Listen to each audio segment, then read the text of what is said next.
Hi guys! It's me again, Mami Jing and Viverine Marie Vlog. For today's video, meron na naman tayong panibagong mukbang. Meron ako ditong boiled na repolyo, meron tayong chicken adobo, meron salita ditong dalawang boiled egg. Kaso, kinuha na ni Aling Maliit sa ating water. Tara, samahan niyo ako sa aking pagkain.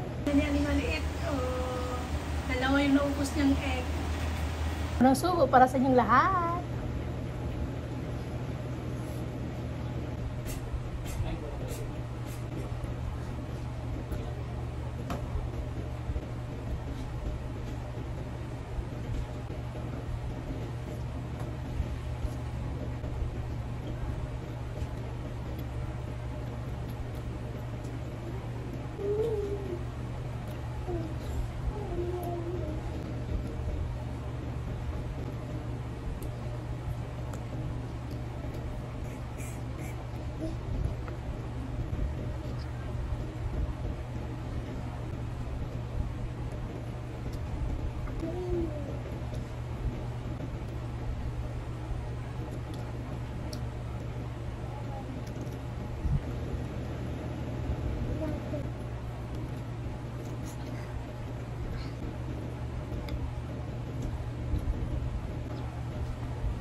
So guys, hanggang dito na lang. Maraming salamat sa walang sawang pag-support. Please follow and share. Bye bye!